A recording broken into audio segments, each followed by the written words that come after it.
Hello mga Marikoy, another day, another mini vlog tayo.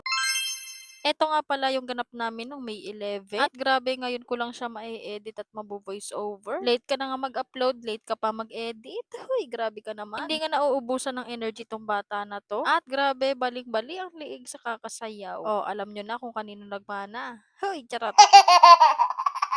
Baka pagsampulin niyo ako, ayoko. Huy, ang arte. Walang katapusang pagsasayaw nga itong ginagawa niya. O, di ba hindi nga siya napapagod. Hala, sige, sayaw-sayaw mo yan, batang makulit. At pagkatapos sumayaw, ito nga pinakuha niya sa akin yung cake ng kanyang lolo. Birthday kasi ng kanyang lolo at Mother's Day na nga rin. At thank you nga sa nag-sponsor ng cake na to. Huy, may pag-adrearn. Siyempre, bago ang lahat, magbublow nga muna ng candle. Huy, ang arte. At ito nga ang bata for the kanta-kanta nga sa kanyang lolo ng happy birthday. Siyempre, pagkatapos kumanta, sumayaw-sayaw na naman nga siya. O, di ba, mapapasana all ka na lang talaga dahil napakarami niyang energy. At pagkatapos nga ng lahat-lahat, ito nga at nagpunta ako dito sa paprintan. Dahil pinagawan ko nga si Baby Elise ng name tag. Papasok kasi siya sa summer class. O, di ba, meron na akong estudyante. Enroll ko na rin pala siya sa daycare. At habang hinihintay nga namin kung kailan ang simula ng daycare nila, in-enroll ko nga muna siya dito sa summer class. At kinagabihan nga ito at aalis nga sila. Pero hindi nga ako kasama. Pero itong si Baby Elise ay kasama nga nila. First time nga pala to na aalis si Baby Elise na hindi ako kasama. Pero uuwi din naman sila. Kaya eto ako at nag-iisa.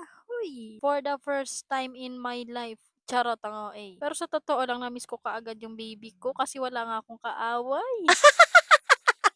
Pero syempre kahit papaano ay medyo nakakapagpahinga nga ang aking self. Ay, ang arte. Eto na naman nga ako sa pagtitimpla ng aking kape. Ano pa bang bago? Eh di wala. Kaya tara, kape tayo mga marikoy. Hindi naman ako nag-iisa dahil meron naman akong kasama dito sa bahay. Pero syempre eto, at wala nga akong katabing matulog at nanonood lang ako ng TV. At kahit papaano nakapagpahinga nga ako. Napaka-drama mo naman, self. Pero syempre namimiss ko rin yung aking Junakis na makulit. Ganito pala ang pakiramdam kapag nanay ka na. Mamimiss mo nga siya kaagad kahit babalik rin naman sila. At kinabukasan, ito na nga si Baby Elise. Grabe, wala nga siya ibang ginawa nung araw na yan kundi matulog, kumain, matulog. Dahil nagbawi nga siya ng kanyang tulog at napuyat nga siya. At meron nga kaming bisita. Ito nga si Baby Kesha. Binisita nga nila ako ditong mag-ina. Huy, napaka-OA. Grabe, sobrang bilis nga lang talaga ng panahon. Ito nga si Baby Kesha ay ang laki-laki na at nangungulangot na rin. Huy, grabe naman yan.